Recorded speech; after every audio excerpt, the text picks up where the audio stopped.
Oiseau ont adopté. C'est-à-dire qu'au 30 novembre prochain, il faut qu'on s'arrête et qu'on demande au COSLEPI de remettre ce qu'il a en main.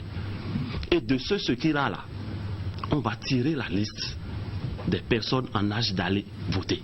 Je suis bien intéressé par cette position de ces forces politiques qui ont fini aujourd'hui et qui ont pu donc exprimer. Mais est-ce que ces forces politiques ont tenu compte des nouvelles positions, des différentes démarches du gouvernement qui ont abouti à ce que le ministre vient de dire, également les nouveaux engagements du COSLEPI? Est-ce que vous avez tenu compte de ça? Justement, monsieur Dossa, nous ne pouvons pas continuer à bâtir des châteaux en Espagne. On ne peut pas continuer de raisonner en tenant compte de déclarations contradictoires. Regardez tout ce qu'il y a comme contradiction dans toutes ces déclarations-là. Vous voulez qu'on se fonde sur des déclarations contradictoires pour prendre des décisions aussi importantes? Nous ne pouvons pas nous engager dans cela. De financement, ce que nous retenons. Que le gouvernement n'ait pas mis les moyens suffisamment à disposition et attend au COSLEPI, le constitue-t-il pas une situation atténuante pour le COSLEPI? Est-ce que des raisons pour vous amener à tenir compte?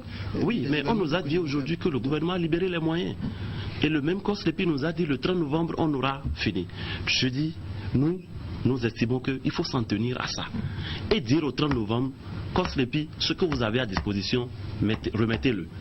Et ce qu'on a à disposition là, on en tire la liste. Plus on a besoin, je dis, d'une liste pour aller aux élections. Les pays, c'est pas important. On a besoin d'une liste électorale pour aller aux élections. On tire de cette base la liste de ceux qui sont en âge d'aller voter, qu'on confie à la Sénat qui procède à la suite réagir à ce que vous venez de dire avant de vous relancer. Madame Arossi, vous l'avez écouté. Quelle réaction cela vous inspire? Non, son raisonnement que je partage en tant que citoyen, en tant que député d'opposition, en tant que député. Ce débat fait partie du débat que nous menons au niveau du COSLEPI. Nous-mêmes, nous estimons que, à force de fixer chaque jour des dates butoirs, les gens commencent par ne plus nous croire. Mais la réalisation de la liste ne dépend pas que des membres du COSLEPI. Et moi, je suis à l'intérieur du COSLEPI. Je peux vous dire que ce que nous faisons, c'est dans une ambiance, on ne distingue pas opposition et mouvance. On se dit qu'est-ce qu'il faut faire pour réussir.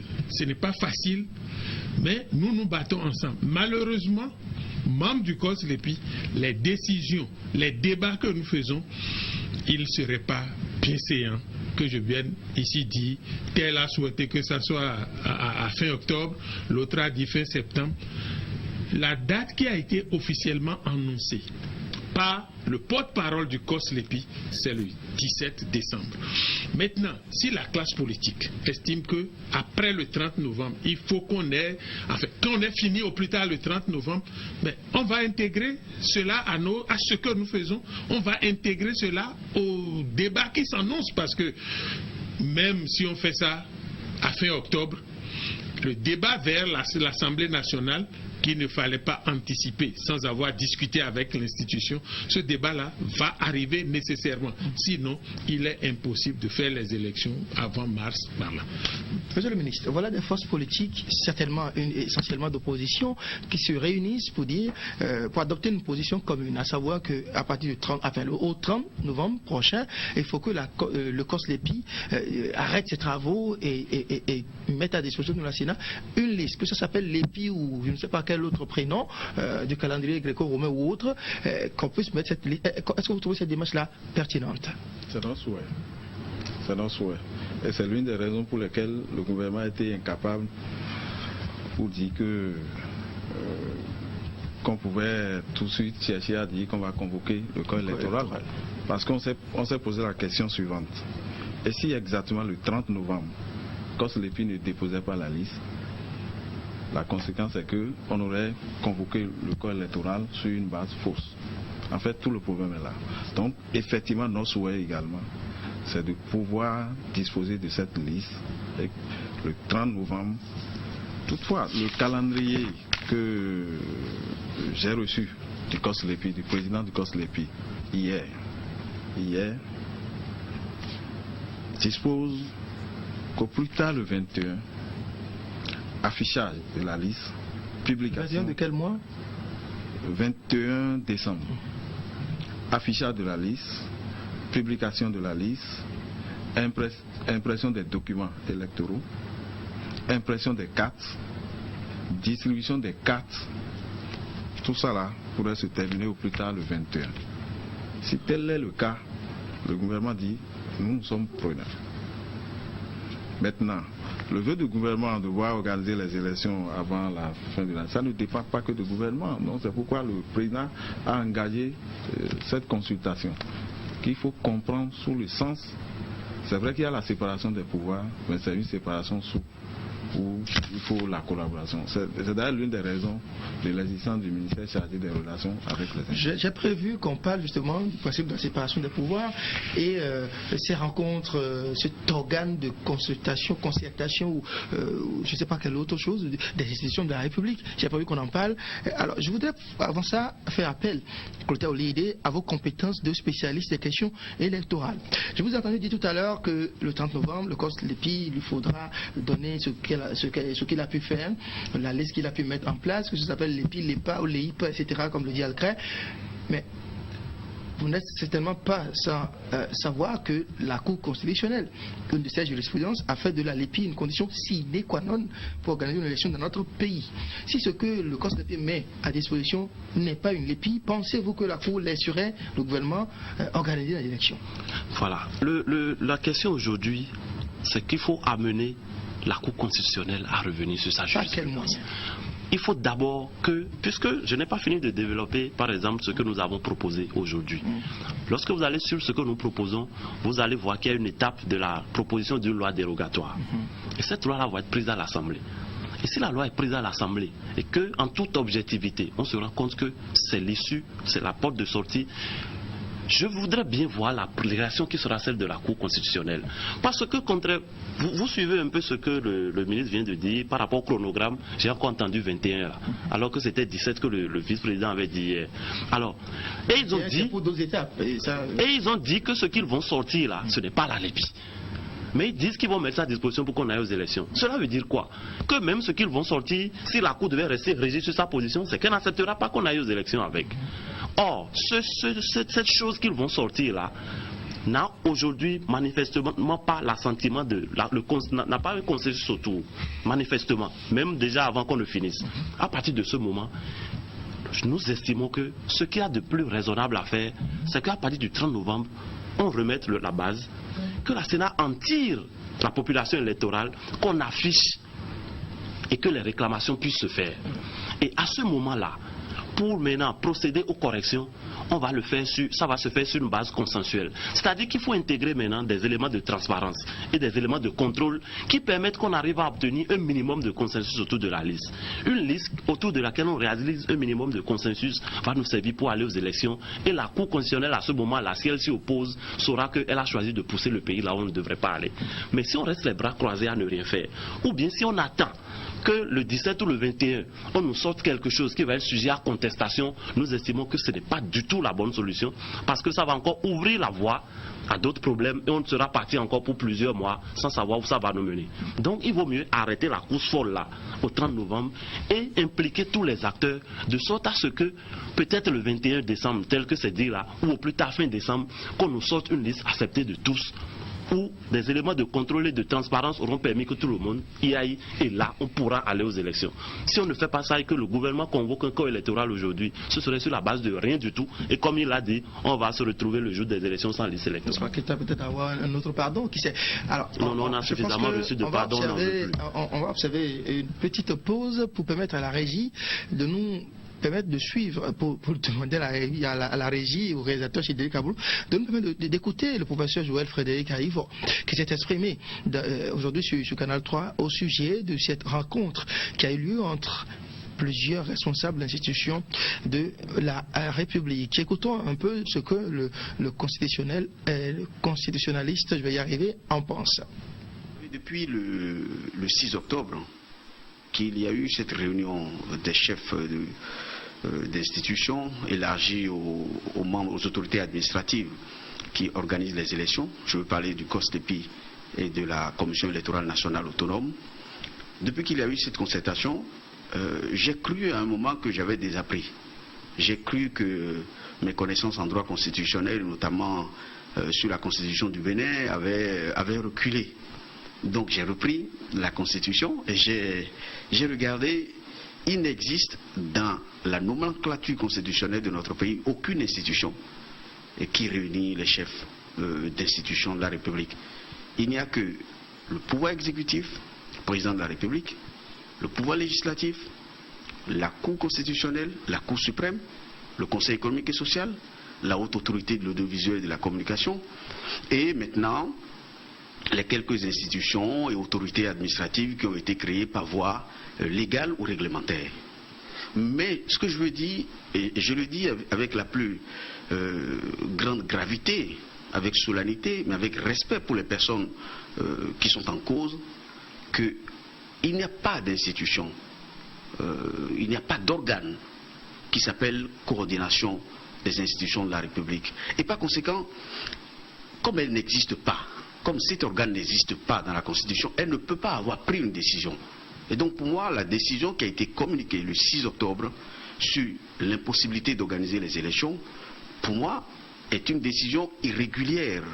Elle est irrégulière pour une seule raison, parce que l'organe qui l'a prise n'existe pas. Elle n'a pas de compétence en la matière, elle ne peut pas avoir pris une décision. Par conséquent, ce qu'il faut dire en vérité, c'est que la décision ou le constat, pour plusieurs raisons, de ce que les conditions ne sont pas réunies pour organiser les élections, peut être fait par le gouvernement. Il revient au président de la République, au pouvoir exécutif, de constater, en l'état actuel des préparatifs, quel que soit le regard que nous avons sur le retard qui est accusé, il revient au président de la République d'assumer ses responsabilités. Si nous n'avons pas été capables d'honorer un engagement, qui est un engagement démocratique, d'organiser les élections locales, il revient au président de la République d'en assumer la responsabilité et non pas, comme ça a été présenté, de se cacher derrière un organe qui n'existe pas, qui ne peut pas avoir constaté.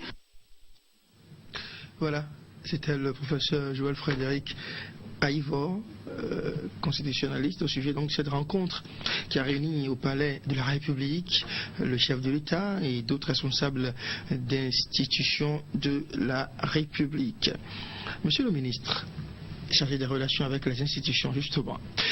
Que pensez-vous de cette réaction du professeur Aïvor qui dit, entre autres, que le chef de l'État devrait plutôt assumer la responsabilité d'avoir pas organisé les élections, de l'inorganisation des élections, si je peux m'exprimer ainsi? Bon, le chef de l'État, je l'ai dit tout à l'heure, le régime de type présidentiel n'exclut pas, c'est vrai qu'il y a la séparation des pouvoirs, mais n'exclut pas une collaboration. Qu'il faut comprendre cette rencontre dans ce sens-là.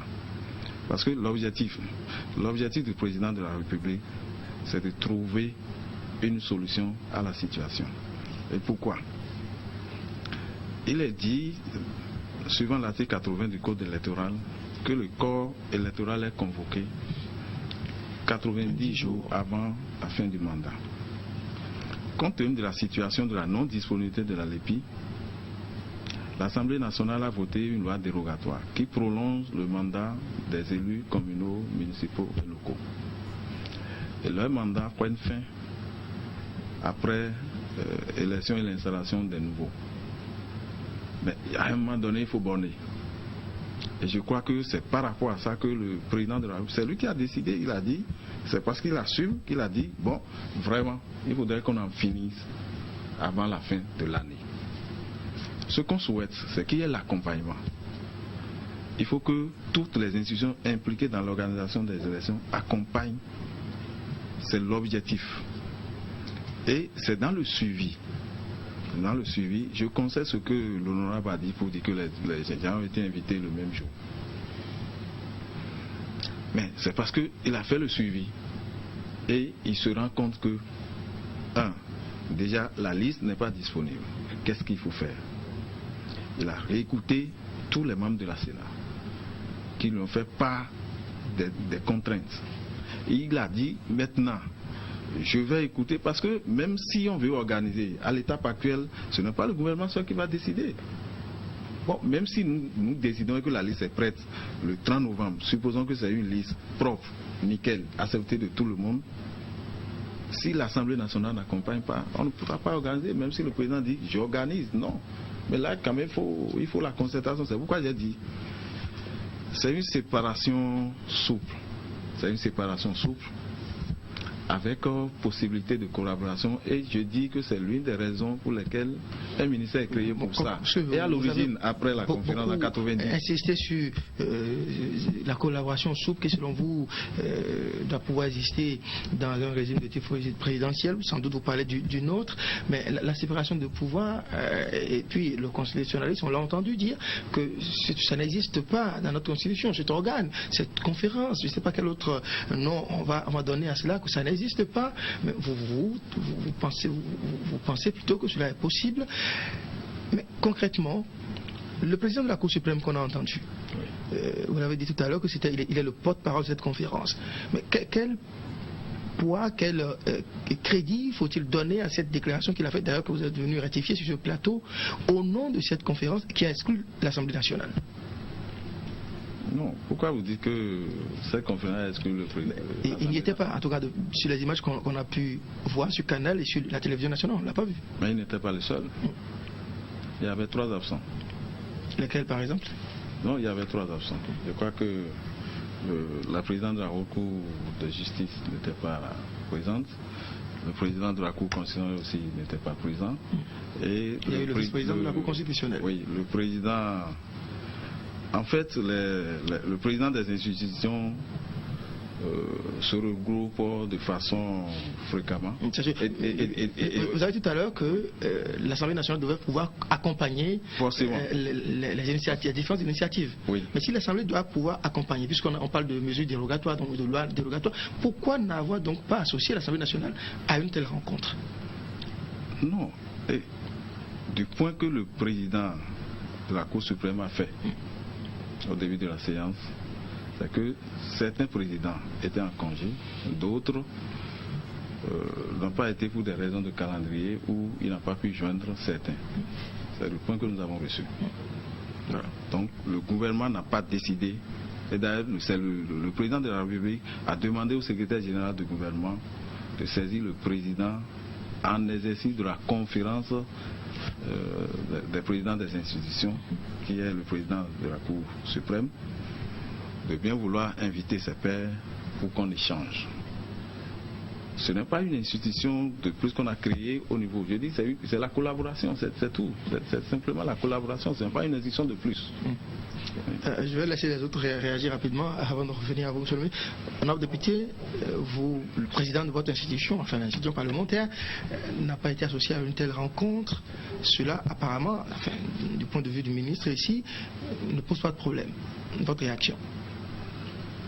Merci, M. Dessa. Je crois que vous allez me permettre de descendre un peu plus en profondeur parce que notre pays est malade.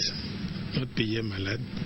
Lorsque quelqu'un fait la fièvre, c'est peut-être parce qu'il a une infection, c'est peut-être parce qu'il a été piqué par des moustiques. On ne se contente pas de parler que de la fièvre.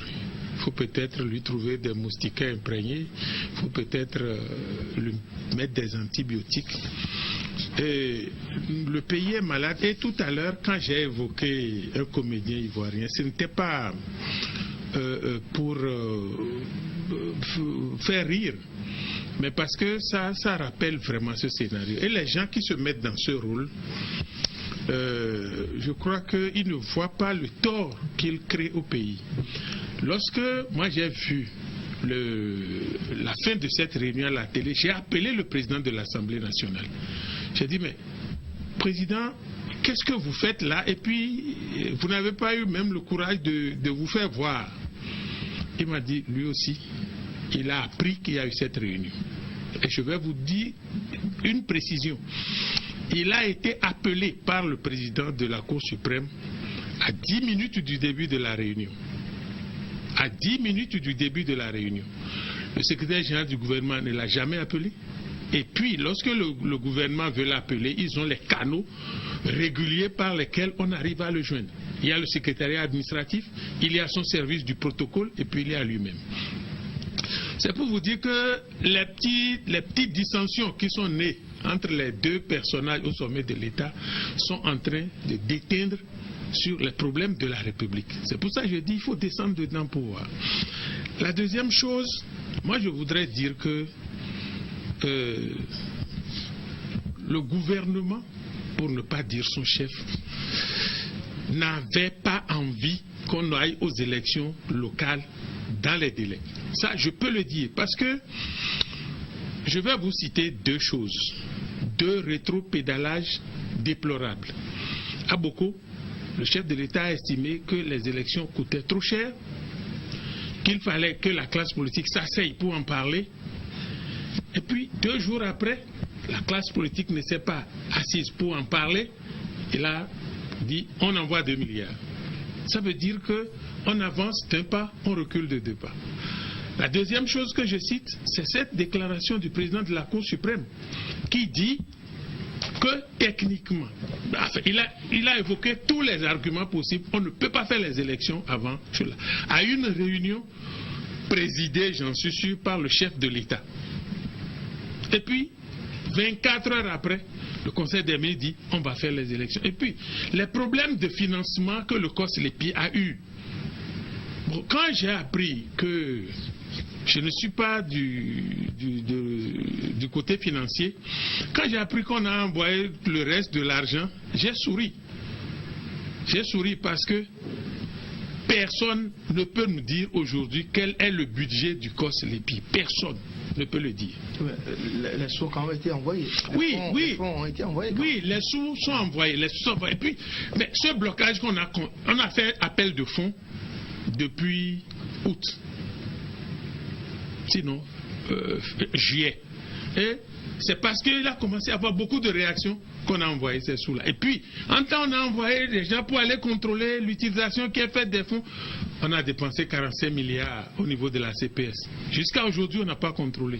Nous sommes dans une situation d'urgence. On entend souvent les membres de COSLEPI reprocher au gouvernement de n'avoir jamais validé le budget du COSLEPI. C'est vrai, le règlement intérieur, il me semble, a été validé. Mais qu'avez-vous fait en son temps pour quand même contraindre le gouvernement à valider ce budget afin que le peuple quand même sache concrètement le montant que le COSLEPI a demandé pour la correction de l'EPI? Mais là, le COSLEPI n'a aucun moyen coercitif sur le gouvernement. On a envoyé, on a rappelé, on discute autour, mais on ne valide pas. C'est pourquoi moi je dis même ce qu'on est en train de faire, ça ne suit aucune discipline budgétaire. Ça ne suit aucune discipline parce qu'un budget qu'on n'a pas validé, qu'on exécute, il y a tellement de choses qui, moi, me convainc que le gouvernement, ou peut-être son chef, ne voulait pas vraiment qu'on fasse ces élections. S'il n'y a pas la pression, et c'est pour cela d'ailleurs que je salue ce que M. Olide vient de dire, s'il n'y a pas la pression, c'est pas sûr qu'on est aux élections.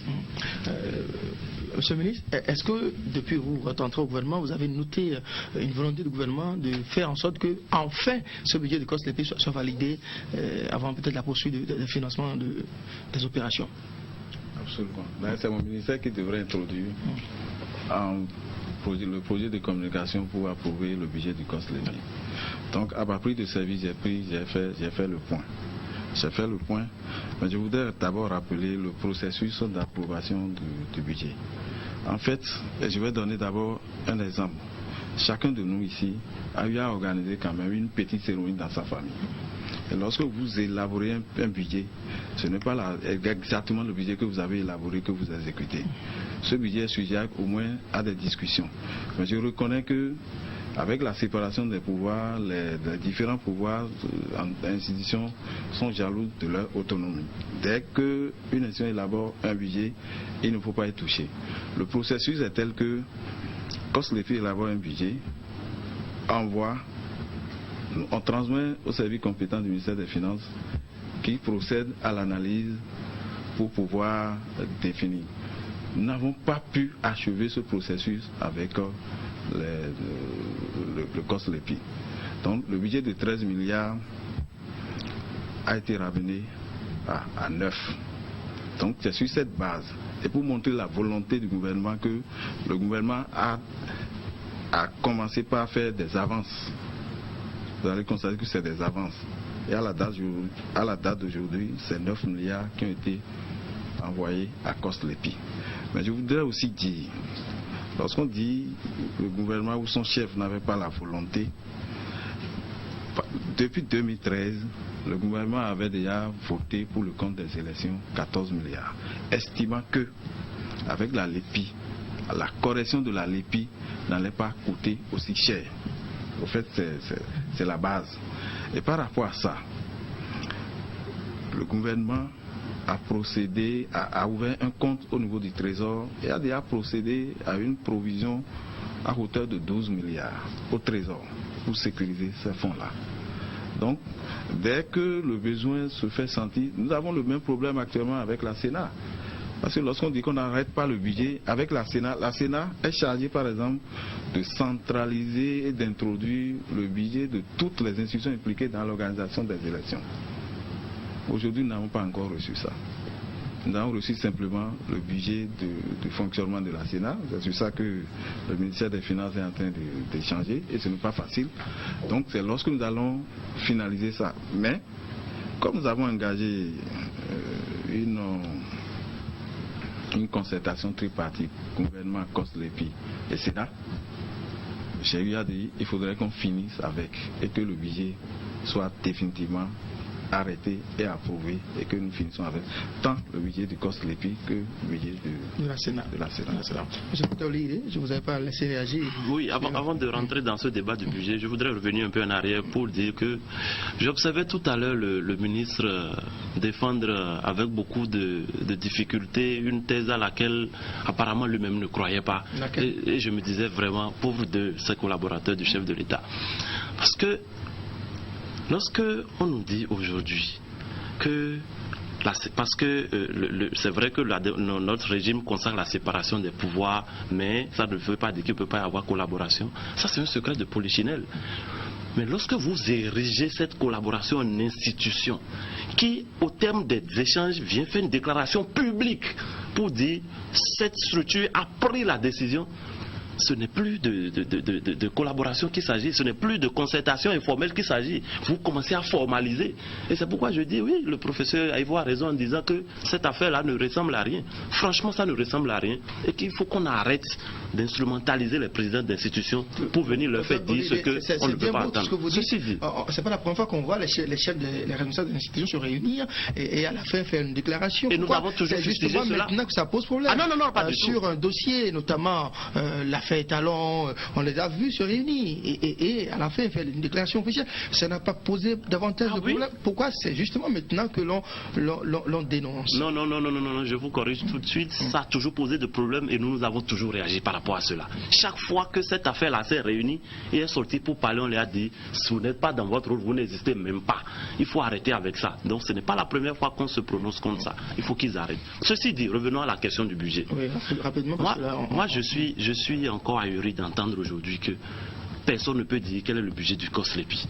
Voilà 9 milliards, voilà 13 milliards. Mais attendez, on évolue comment là? On parlait jusque-là de questions techniques, technologiques. On a dit le gouvernement a libéré les 9 milliards demandés par le COSLEPI. Mais on nous dit qu'on ne peut pas nous dire quel est le budget. Ça veut dire qu'on n'est toujours pas sorti de l'auberge. Hein? Donc, quand on fait le point de tout ça, les amis, moi je pense qu'aujourd'hui, il faut qu'on soit réaliste, qu'on soit concret, qu'on s'arrête et qu'on s'assoie pour savoir où on va. Sinon, on fait beaucoup de navigation à vue. On se retrouverait ici encore dans 3 mois, dans 4 mois, dire qu'est-ce qu'on fait. Et par rapport à ça, nous avons estimé que les propositions que nous avons faites maintenant, nous avons mis toute une série d'actions derrière. Et je peux vous dire déjà que le 22 prochain, il y aura une manifestation publique. Et nous appelons les gens à se mobiliser. Vous aurez le temps d'annoncer parce que nous allons vraiment nous battre cette fois-ci. Les actions que vous prévoyez mener, sinon je vous assure que je vous enverrai le service commercial de Canal 3. Alors pour finir ce débat, je voudrais quand même qu'on revienne sur une question qui revient assez souvent dans l'opinion. Honorable Léon Basile, si ça vous concerne en tout cas d'abord prioritairement, c'est en ce qui concerne le travail que fait concrètement le COSLEPI. On entend des acteurs dire que c'est une reprise de l'élaboration de la LEPI, ce n'est pas du tout une correction. Alors, qu'est-ce que vous répondez souvent à ces gens, ceux qui tiennent, ces citoyens qui tiennent ces propos? Oui, merci. Vous savez, il y a eu une véritable controverse autour de la question de la LEPI. Oui. Et ceux qui ont abusivement dépensé 45 milliards n'accepte pas qu'on dise qu'on reprend. Mais lorsque vous voyez le cheminement... Vous avez fait partie de cette équipe à un moment donné. Oui, et puis j'ai senti que l'équipe nous amenait... La barque allait chavirer et je suis parti. Je suis parti. Et c'est l'une des raisons pour lesquelles aujourd'hui je suis très assidu aux travaux du COSLEPI. Mais nous avons repris pratiquement le recensement. C'est-à-dire, tout le monde devait se déplacer, aller voir les listes affichées et se faire interroger par les agents locaux qui étaient installés à côté de ces listes. Ceux qui ne sont pas allés ne verront pas leur nom sur la prochaine liste. Cela veut dire qu'on a repris. Mais nous sommes abstenus de dire qu'on a repris. Pourquoi?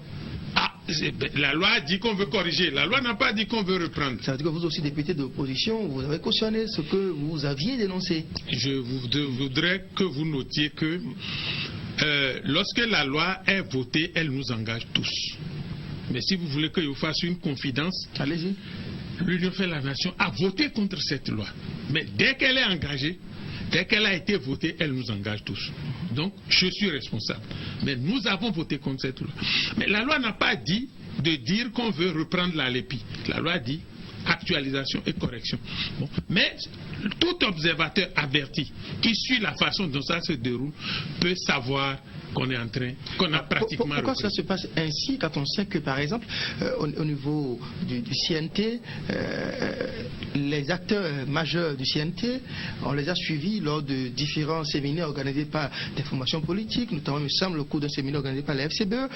On l'a vu faire une communication sur la question de l'appurement de la correction de la LEPI qui n'a rien à voir, dont le contenu n'a rien à voir avec ce qui se passe aujourd'hui sur le terrain. Pourquoi est-ce que vous avez laissé faire? À quel moment avez-vous donc fait ce choix? Je dois vous dire que les députés de l'opposition qui sont au COSLEPI sont très actifs. Nous avions fait une première expérience avec la CPS. La méthode n'a pas été bien comprise. Donc cette fois-ci, nous faisons nos ajustements à l'intérieur. Et puis, je vais vous dire qu'il y a un des articles sur la loi de la correction de la LEPI qui dit qu'il faut maintenir les membres du CNT à leur poste. Mais nous nous sommes battus contre. Parce que nous, on a estimé que ceux qui ont fait quelque chose que nous n'arrivons pas à utiliser, bon, il faut donner la possibilité de mélanger tout au moins ou de choisir d'autres. Mais dans la loi, c'est écrit qu'il ne faut pas les bouger. Donc il y a tellement de choses. Et puis, nous avons voulu, au niveau de l'opposition, observer le règlement intérieur strictement. Nous avons voulu l'observer. Les choses qui nous paraissaient pas bien, on a des écrits. On écrit au bureau du COSLEPI. On les évoque verbalement et puis on écrit ensuite. Et puis nous rendons compte à nos formations politiques. Si vous avez remarqué, l'UN est allé au COSLEPI au moins 2 fois pour aller s'inquiéter sur certaines choses. Donc, c'est ce que nous faisons. Nous respectons le règlement intérieur qui dit nous ne devons pas aller dire certaines choses en public, mais nous nous battons de l'intérieur pour que ces choses-là soient corrigées. Dans les limites très étriquées tracées par la loi, nous faisons ce que nous avons à faire. Mais cette loi-là, j'avoue que si on doit la reprendre aujourd'hui, elle ne serait pas la même. Monsieur le ministre, voilà, on a réalisé la LEPI avec des citoyens qui doivent avoir certaines compétences et on est tous unanimes pour reconnaître que le travail a été mal fait. On reprend ces mêmes citoyens pour corriger. Est-ce que c'est un bon choix? Ça répond à quelle logique, selon vous? D'abord, lorsqu'on dit on reprend là, il faut nuancer. Il faut totalement nuancer. À quel niveau? Oui, il faut nuancer parce que je suis convaincu que ceux qui ont pu faire par exemple les enregistrements biométriques, vous n'aurez pas à reprendre. Il y a au moins 2 millions ou bien un peu plus de 2 millions, tout au moins que vous aurez à sauvegarder. S'ils ne sont pas venus à la première étape, on va écouter le ministre, peut-être après vous pouvez réagir. Ah oui, c'est-à-dire c'est important. C'est important. Parce que quand on dit c'est un travail, un travail bâclé ou ceci, 45 milliards, il faudrait qu'on détermine, ils n'ont pas repris les investissements. Il y a quand même des investissements. Ils n'ont pas repris. Et je suis convaincu que les investissements représentent plus de 50% à la date d'aujourd'hui. Les kits biométriques et autres là, je crois qu'ils n'ont pas repris. Et je dis, il y a au moins 2 millions là qui vont sauvegarder. Maintenant, ce que l'honorable devrait faire comprendre, c'est quoi? C'est que en 2011, il n'y avait pas eu la définition des villages, tout et tout. Après 2011, l'Assemblée nationale a voté le code et a défini les villages. Les villages ont un code. A défini les différents bureaux de vote. Les différents bureaux de vote ont un code. C'est ce qui a amené COSLEPI maintenant à dire qu'il reprend. Parce qu'il faudrait qu'on arrive à attribuer un village à chaque individu. Donc ce travail, effectivement, c'est un travail complexe. On reconnaît. En tout cas, de par ma formation, je sais la difficulté qu'ils ont à ce niveau. Mais dire que c'est zéro, on a repris, non. C'est à nuancer. C'est à nuancer parce qu'il faudrait maintenant que même ceux qui avaient leur nom dedans là, ils arrivent à attribuer un bureau de vote. Puisque le papier qu'on nous a donné, on nous a enregistré et il faut spécifier le village et il faut dire le bureau de vote dans lequel on souhaite. Et il faut faire tout ça pour qu'aujourd'hui, si cette liste sorte, qu'on n'ait plus cette confusion à dire que je suis à Papa et que je me retrouve peut-être à tel endroit. Parce qu'un bureau de vote aura un seul identifiant et un village aura un seul identifiant. On ne pourra plus chercher à confondre. Donc on reconnaît, c'est un travail suffisamment complexe. Ce que nous on souhaite, quel accompagnement on peut faire pour aider COSLEPI à véritablement sortir ce document. Puisque nous voulons de la modernisation de notre système électoral. Clotaire Olivier, ça a été repris, ça n'a pas été repris, votre appréciation? Non, sur cette question-là, ma religion elle est claire, c'est que ce qu'on est en train de faire, c'est une reprise. Et je vous dis, moi j'ai plus tendance à croire que je ne me trompe pas lorsque un acteur de la chose dit que c'est ce qu'ils sont en train de faire. Je préfère le croire lui plutôt que celui à qui on a rapporté. Mais ceci dit... Je voudrais quand même rappeler, malgré tout ce que vous dites, que le ministère chargé des relations avec l'institution est impliqué dans... Bien sûr, ils suivent, mais ce n'est pas eux qui sont à la tâche. Bien sûr, ils suivent, mais ce n'est pas eux qui sont à la tâche. Et celui qui a la tâche dit qu'ils ont repris. Et moi, pour ce que j'ai observé, c'est une reprise. Et je dis... Non, je ne parle pas du matériel. Le matériel est là, mais l'opération, c'est une reprise. Et il vient de le dire, je le confirme. Bon, maintenant, l'honorable a posé tout à l'heure un problème très important. Vous voyez, quand on va jusqu'à mettre dans une loi que des individus qui ont fait un travail doivent être maintenus, je dis, on passe à côté de tout. Une loi qui est censée être impersonnelle, on met dans une loi qui va maintenir des individus. Et ça fait partie des choses qui leur posent problème aujourd'hui. Parce que ceux-là ont travaillé sur la liste initiale, on les maintient, ils sont là, et c'est le patron qui est toujours le seul détenteur du code d'accès à la base de données. Et ça fait partie des choses que nous avons relevées pour dire, dans la proposition que nous faisons, il faut changer cette donne-là. Même s'il doit être toujours détenteur de la base, il faut que ce soit contradictoire. Pour qu'au moins il y ait 2 personnes qui soient présentes avant d'intégrer la base. Sinon, on peut faire toutes les manipulations qu'on veut dans la base de données. Maintenant, le gouvernement est prêt aujourd'hui à accompagner. Je dis chiche, mais ça m'allait trop tard. Au moment où il devait accompagner, c'était d'envoyer les moyens au moment où les gens en avaient besoin. Ils ne l'ont pas fait dans ce temps. Et aujourd'hui, ils ont beau jeu de vouloir se dédouaner complètement pour dire oui, c'est le COSLEPI, maintenant voyons comment on l'accompagne. Non. Quand on veut être de bonne foi, il faut l'être vraiment et faire ce qu'on a fait jusqu'au bout.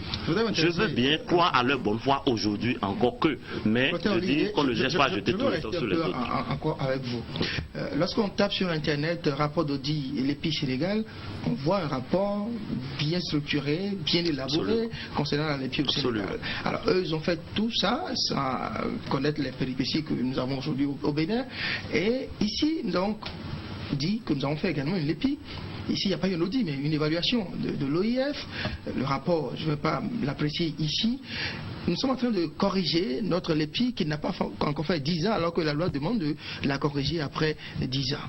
Vous êtes aujourd'hui dans un groupe dont des acteurs majeurs ont certainement une part de responsabilité à assumer dans l'élaboration de la LEPI, pour avoir fourni de l'expertise technique, participé à différents séminaires de formation politique pour l'élaboration de la LEPI, pour avoir même suscité, fait du lobby autour de l'élaboration de la LEPI. Quelle part de responsabilité prenez-vous aujourd'hui dans tout ce qui se passe pour avoir joué ce rôle-là par le passé? Ok, je vais vous dire une chose, et je l'ai toujours dit depuis le début. ce que nous avons choisi de faire, c'est-à-dire une liste électorale permanente informatisée, en soi n'est pas du tout une mauvaise chose. Au contraire, je mets quiconque au défi de me dire que la Lépi est une mauvaise chose. Le Bénin est-il prêt à aller à cela quand vous avez suscité, quand vous avez souhaité J'en viens. Vous avez dit quelque chose de très vrai, c'est que j'appartiens aujourd'hui à un groupe qui avait suscité. Aujourd'hui, c'est très important.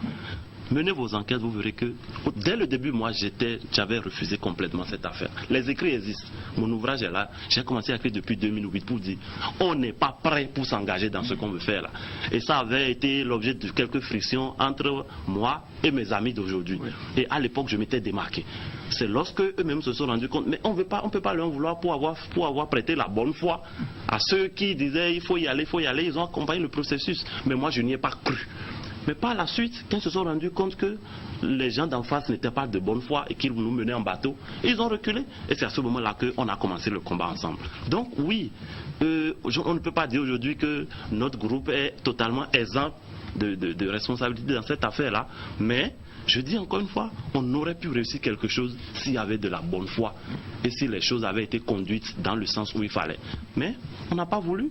Quand on a commencé à sonner la lettre de tous les côtés, notre ami ministre des Affaires étrangères aujourd'hui a foncé droit et nous a menés dans le mur et ça continue de nous poursuivre jusqu'à présent.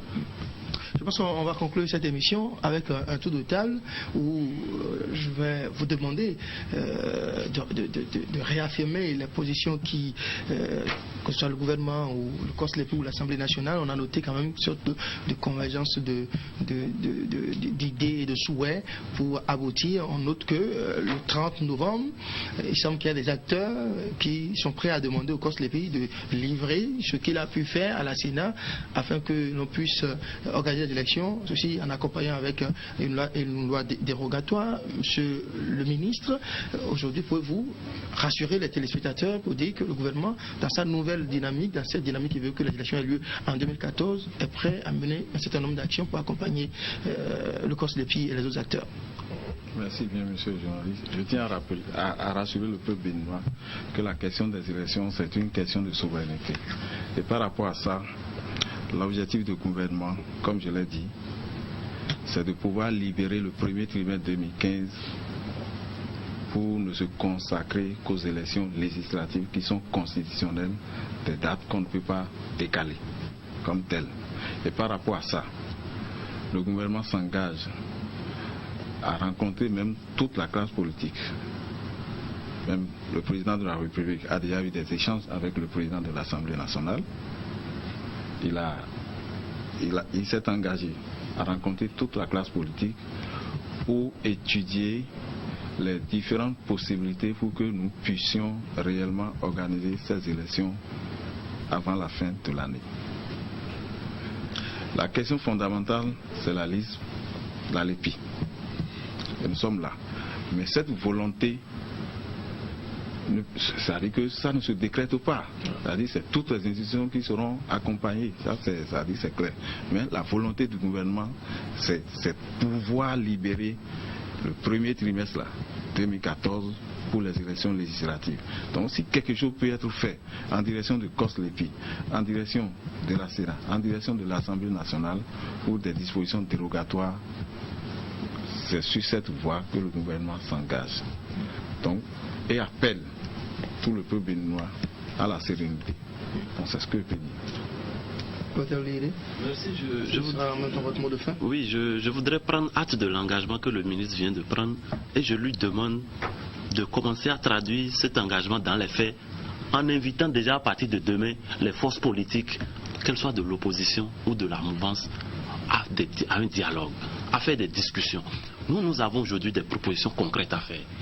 Est-ce qu'en face, il y a quelque chose? Il faut appeler pour qu'on puisse voir comment concilier tout ça. Ce n'est que comme ça qu'on peut ensemble permettre de sortir de là où on est. Mais si on se contente d'incantations, de réaffirmations, d'engagement, et ainsi de suite, on ne bougera pas. Et donc, je dis encore une fois, je prends acte, je dis nous sommes prêts, mais au cas où ça ne viendrait pas, nous avons déjà notre plan d'action et nous allons le dérouler. On a votre mot de fin. Je voudrais, dans ce mot de fin, que vous répondiez à la question de savoir, par exemple, ce que le COSLEPI attend des organisations de la société civile, puisqu'on a entendu dans ce communiqué du Conseil des ministres appeler les forces sociales à accompagner le COSLEPI afin qu'on puisse aboutir à la mise en place donc, de cette liste. Merci, M. Dessa. Je voudrais d'abord revenir un peu derrière pour dire que le ministre et moi, on a dit les mêmes choses. À quel niveau? Par rapport au recommencement, on a dit les mêmes choses. Ceux qui, prétestant que leur nom est dans la base de données, ne se seraient pas présentés, ne pourraient pas se voir attribuer un centre de vote, ne pourraient pas se voir attribuer un village. Ça veut dire qu'ils sont exclus du dispositif. C'est pour ça que je dis on a repris. C'est vrai, les machines sont là, mais l'essentiel, ce ne sont pas les machines, ce n'est pas le matériel, ce sont les citoyens. Je voudrais également dire que les élections depuis 2006 sont pénibles dans le pays. Pénibles. Les élections de 2008 ont débouché sur des contestations que la Cour suprême n'a pas vidées à ce jour. Les élections de 2011, vous avez été témoin, et je rappelle, le corps électoral a été convoqué 2 fois pour une même élection, parce qu'on a dû reporter. Bon. Et 2013, n'en parlons plus, c'est comme du sel tombé dans l'eau, on n'a pas eu élection. C'est pour cela que je voudrais demander aux forces politiques de se mobiliser. Je le demande. Malheureusement, de ma position, je ne peux pas aller faire une manifestation dans la rue. Sinon, c'est ce qu'il nous faut, c'est à ça qu'il faut qu'on amène les gens pour que le pouvoir se décide à organiser véritablement les élections. Et permettez-moi de le dire, je continue de croire que ça ne fait pas partie de la priorité du gouvernement. Alors, ne serait-ce que pour faire l'équilibre, M. le ministre, j'ai bien envie de vous redonner rapidement la parole. Vous êtes seul contre 2, mais ce sera pour répondre à la question de savoir est-ce que les élections municipales, communales et locales, si elles ont lieu en 2014 ou début 2015, pourraient être meilleures à celles de 2008 qui ont connu beaucoup de problèmes. Si on a fait un report inédit, c'est le souhait, c'est d'éviter les contestations. Voilà. Donc, sinon, on pouvait encore précipiter pour dire on va l'organiser. Comment faire pour qu'on ne retombe pas dans les mêmes situations? Voilà. Monsieur Gustave Sonnon, ministre chargé des relations avec les institutions de la République, honorable Léon Basile Arrossi, membre du COSLEPI, député d'opposition, Clotaire Olidé, membre du parti Alternative Citoyenne, ancien membre du SAP-Sénat, spécialiste des questions électorales. Merci d'être venu sur ce plateau. Merci d'avoir illustré le face-à-face. Il y a un téléspectateur qui dit ceci, il voudrait partager un peu avec vous et les téléspectateurs. Il dit, lui, il me semble un peu trop pessimiste peut-être, il dit, le cas du Bénin échappe à toute expertise électorale. Je voudrais laisser cette affirmation du téléspectateur et du citoyen béninois à l'appréciation de tous pour ce pays Bénin, dit laboratoire de la démocratie en Afrique, qui peine aujourd'hui à tenir ses rendez-vous électoraux. Il y a aussi le sous-secrétaire d'État américain qui s'est prononcé sur les élections en Afrique et au Bénin. Je crois que les heures à venir, chacun pourra prendre connaissance du contenu de ce qu'a pu dire cette autorité américaine sur les élections dans notre pays. Merci de nous avoir suivis, Canal 3 Bénin. En tout cas, chaque jour, c'est un peu comme Air Africaine, nous en faisons un peu plus. En tout cas, ce qui nous concerne dans ce débat autour du processus électoral. Merci de nous avoir suivis, passez d'excellents moments devant Canal 3 Bénin. Je voudrais, si vous permettez, avoir aussi une pensée pour un frère, pour un ami, pour un collègue, François Messa. Bonne soirée.